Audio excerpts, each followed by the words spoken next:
This is ITV News Central. Good evening. An arts and media centre for young people in Birmingham has been destroyed in an arson attack in what volunteers believe could be a racially motivated hate crime. They say weeks before the fire they'd received anti-Islamic mail as well as a DVD full of race hate messages. Police are investigating and they're treating the incident as arson with intent to endanger life. Victoria Davis reports. This was once the home of a youth television and radio station in Birmingham.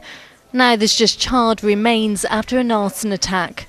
Everything has just completely gone, like 10 years worth of work. All our equipment, all our footage, our radio station, all the equipment's just destroyed.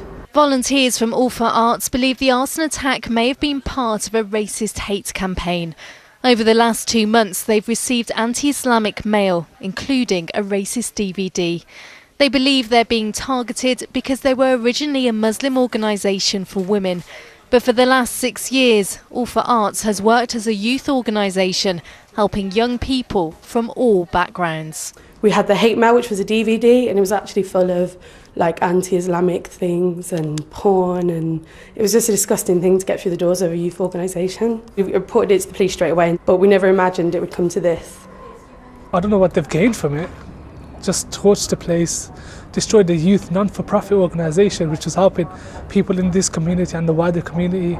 Police are investigating this as arson with intent to endanger life and are working to see if there's a link between the hate mail and the fire. We're focusing around CCTV, we're doing house-to-house inquiries, forensic opportunities. Are there some links that we need to look for? Certainly this is an important crime. We understand how this can significantly play out in the community and we're taking it very seriously. How upsetting is it to know that someone's deliberately done this? It's actually really scary to think that I could have been in this room, or one of our young people to be in this room. We could have just easily been coming here. It could have been a murder case. Someone could have died. Volunteers say although someone may have burnt down their building, they've not destroyed their enthusiasm and say they're determined to bring this youth organisation back from the ashes. Victoria Davis, ITV News. A man's been charged with the murder of 75-year-old Beatrice Bennett, who was found dead at her home in Market Drayton in Shropshire yesterday. John Bennett, who's 74 and lives at the same address as the victim in Millfield Drive, has been charged with the murder. A mother has admitted abandoning her newborn baby girl, who is said to be an hour from death at a park in Birmingham. The baby, later named Jade by hospital staff, was discovered by a dog walker at a park in Stetchford in October last year.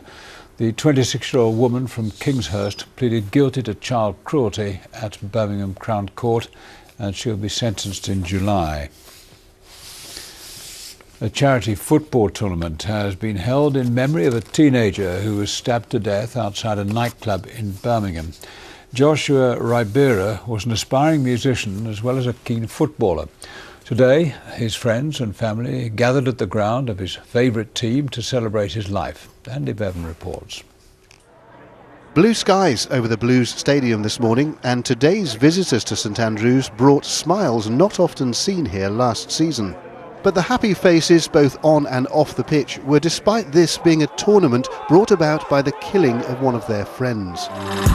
Now my name's out there, fam, my only plan is to stack them grand. Joshua Ribera was 18, an aspiring grime rap artist with a CD in the charts and a bright future ahead of him, when he was stabbed to death at a charity party last September. His one-time musical associate, Armani Mitchell, now 19, was jailed in March for at least 18 years for his murder.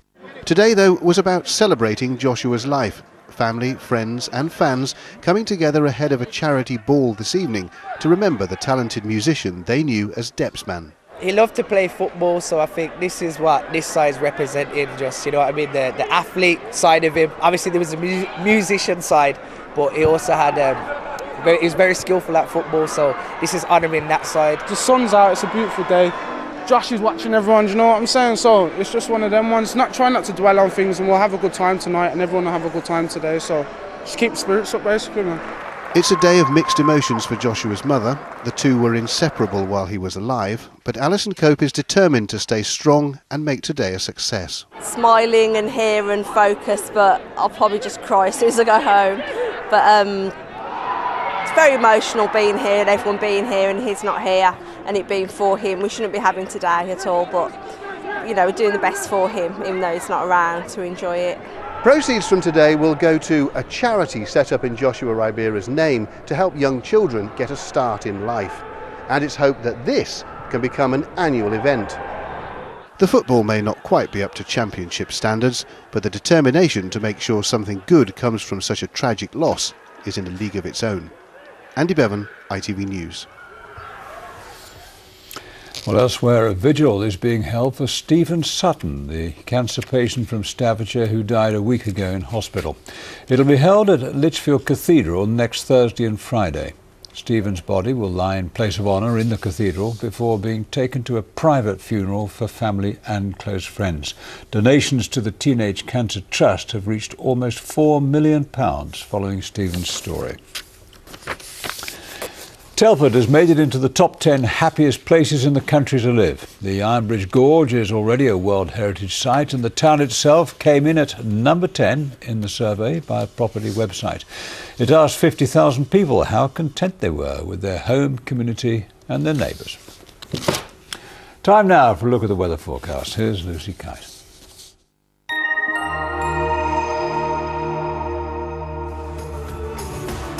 What's in store for today? ITV Local Weather, sponsored by CenterParcs. Hello, well hopefully you managed to make the most of the sunshine today. It all goes wrong from here with heavy thundery downpours spreading northwards as we speak. They've been creeping in from the south and east through this evening and this band of rain will be sat right over us in the next couple of hours and it's going to hang around through the morning tomorrow. We could see around 20 millimetres of rain in just an hour. So standing water and spray on the roads expected tonight and tomorrow. So gradually the main band of rain will shift further northwards, but only to leave us with some showers and the odd rumble of thunder as well. I'll see you tomorrow. ITV Local Weather, sponsored by CenterParcs. And that's our news and weather this Wednesday evening. Don't forget live updates as the news happens across the central region at itv.com/central. For now though, have a peaceful night. Good night.